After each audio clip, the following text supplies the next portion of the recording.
जीव को पुष्ट करता है। तुम अकेला नहीं हो, तुम्हारे साथ आत्मा के रूप में ब्रह्म भी निवास कर रहा है। तो ब्रह्म का रूप जो निवास कर रहा है आत्मा, उसके लिए अच्छे अच्छे कार्य करो, अच्छे अच्छे कार्य करो। मैंने कहा कि खान पान पर, मान लो कि आपके 4 बच्चे हैं, माँ है, 4 बच्चे हैं। माँ जानती है कि कौन बच्चा को कौन चीज अच्छा लगता है। किसी को दूध अच्छा लगता है, किसी को मिठाई अच्छा लगता है, किसी को नमकीन अच्छा लगता है, किसी को और कुछ अच्छा लगता है। तो माँ चाहती है कि कौन मिठाई खाएगा उसके लिए मिठाई परसती है, जो दूध खाएगा उसको दूध परसती है, जिसको नमकीन अच्छा लगता है उसको नमकीन परसती है। जिसको जो माँ जानती है कि हमारे बच्चे को कौन अच्छा लगा। ऐसा नहीं हो सकता है कि नमकीन पसंद करने वाले को मिठाई दे दे, माँ नहीं देगी।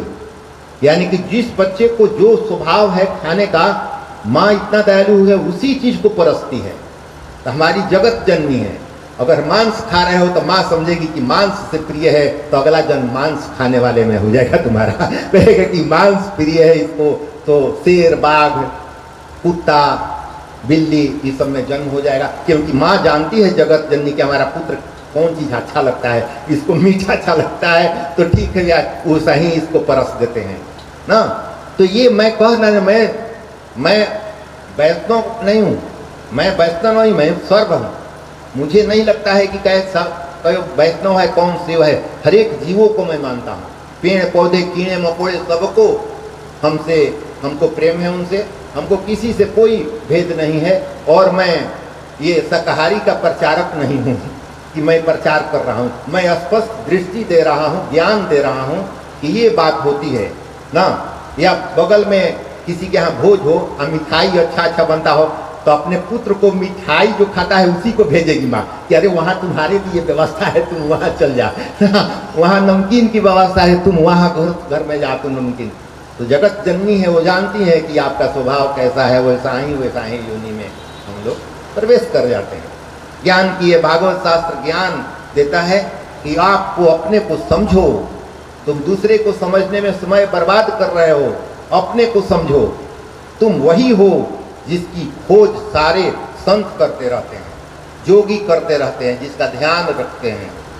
सारे धर्म में उसी को खोज कर रहे हैं। वो तुम्हारे अंतःकरण में निवास कर रहा है और तुम इधर उधर देखकर अपना समय बर्बाद कर रहे हो। तो सुखदेव जी कहते हैं, राजन, वैसे ही प्रश्न विदुर जी ने मैत्री जी से पूछे थे। ये विदुर जी ऐसे हैं कि आमंत्रण के बिना भी भगवान उनके घर आ गए थे।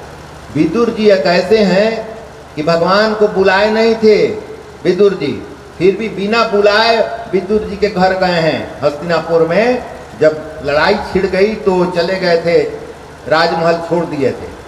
राजमहल के प्रसाद को छोड़कर विदुर के घरे भाजी साग खाने चले गए हैं। यानी कि ब्रह्म को भोज्य पदार्थ नहीं, उसके मन की गति को पता है कि उसका मन कैसा है, उसी के यहाँ जाते हैं। यानी कि ब्रह्म है, आपके मन की गति देखकर वो प्रकट और अप्रकट होते हैं। इसका भाव समाधि भाषा ये है। ऐसा नहीं कि आपके घर जाएंगे, आपकी मन की स्थिति देखेंगे, उसी के अनुसार अंदर जो है वो प्रकट होंगे और छुप जाएंगे। कभी प्रकट होंगे, कभी छुप जाएंगे, कभी स्वप्न में आएगा, कभी बाह्य जगत में दृष्टि आ जाएगी। आपकी मन की गति कभी खड़े हो जाएंगे आपके सामने ना। तो ये आपकी मन की गति के अनुसार ये चलता है। ऐसा नहीं है कि आप किसी को बुला लीजिएगा, बुलाने से आ जाएंगे, या जब मन करेगा चले जाएंगे। मन की गति पर चलता है। परीक्षित ने कहा कि विदुर जी और मैत्री जी का मिलन कब हुआ था। परीक्षित जी ने पूछ रहे हैं, परीक्षित जी सुखदेव जी से, कि विदुर जी और मैत्री जी का मिलन कब हुआ था, वह मुझे बताइए। सुखदेव जी कहते हैं कि यह आमंत्रण पाए बिना ही भगवान विदुर जी के घर गए थे। उस प्रसंग की बात पहले बता दूं, पहले वही बता दूं कि कैसे बिना बुलाए गए थे। धृतराष्ट्र ने पांडवों को लक्षागृह में जला देने का प्रयत्न किया था। धृतराष्ट्र ने लक्षागृह में पांडवों को जला देने का प्रयास किया था। विदुर जी ने धृतराष्ट्र को उपदेश दिया, किंतु उसका धृतराष्ट्र पर कुछ भी असर नहीं हुआ। विदुर जी ने सोचा कि यह धृतराष्ट्र दुष्ट है, उसके कुसंग से मेरी बुद्धि भी भ्रष्ट हो जाएगी। फिर भी उन्होंने उसको कई बार उपदेश दिया, किंतु धृतराष्ट्र ने एक भी न सुनी। तो विदुर जी ने उसके घर को ही छोड़ दिया। बार बार संत आके कह रहा है, समझा रहा है कि ये सही है, ये सही है, तुम नहीं मानोगे, तो उस जगह को संत ही छोड़ देता है, बरियारी नहीं करेगा, 2-4-5 बार समझाएगा। गुरु भी शिष्य को 2-4-5 बार समझाएंगे, देख लेंगे कि ये नहीं समझने वाला है तो वहाँ से हट जाते हैं, कहते हैं कि समय मेरा भी बर्बाद हो रहा है, उसका भी बर्बाद हो रहा है। तो विदुर जी हस्तिनापुर को छोड़ दिए, जब धृतराष्ट्र नहीं माने तो छोड़ दिए हैं। विदुर जी अपनी पत्नी सुलभा के साथ समृद्ध घर का त्याग करके वन में चले गए हैं। वनवास के बिना जीवन में सुबास नहीं आता, कहा जाता है कि बगैर वन में गए जीवन में सुबास नहीं आता है। रामचंद्र भी वन में गए थे ना, जीवन में सुबास आता है वनवास के बाद, यानी कि बैराग के बाद। वनवास का मतलब वन जंगल नहीं, आज तो जंगल सब कट गए हैं, कहाँ जाओगे, कुछ जंगल रह गए तो शेर खा जाएगा ना, तो जंगल में नहीं, जंगल का मतलब बैराग है। वनवास के बिना जीवन में सुबास नहीं आता, यानी कि बैराग के बिना निवृत्ति, प्रवृत्ति या निवृत्ति। प्रवृत्ति मतलब ये करेंगे वो करेंगे वो करेंगे, फंसे हुए हैं। निवृत्ति मतलब ये हो गया, अब नहीं चाहिए, अब नहीं चाहिए, अब नहीं चाहिए, अब नहीं चाहिए, निवृत्ति है ना। लेकिन और चाहिए और चाहिए और चाहिए और चाहिए और चाहिए और चाहिए, तो प्रवृत्ति है। नहीं चाहिए नहीं चाहिए नहीं चाहिए नहीं चाहिए, निवृत्ति है। तो ये तो विवेक से करना है, विवेक से कहना है।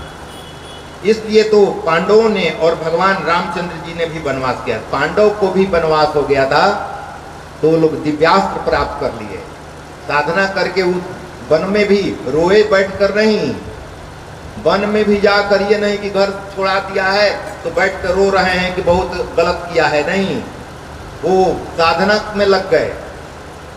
पांडव भी साधना कर रहे हैं, दिव्यास्त्र ग्रहण कर लिए हैं, सभी देवताओं का आशीर्वाद उसमें प्राप्त कर लिए हैं। दुखी होकर गए लेकिन वहां जाकर दुख को भुलाकर अपने कार्य में लग गए। इसलिए ये भागवत शास्त्र कहता है कि तुम दुखी हो तो उसको छोड़ो और प्रेजेंट में रहने की, अभी क्या करना है ये समझो। प्रेजेंट में भी तुमको रहकर सब कुछ कर सकते हो।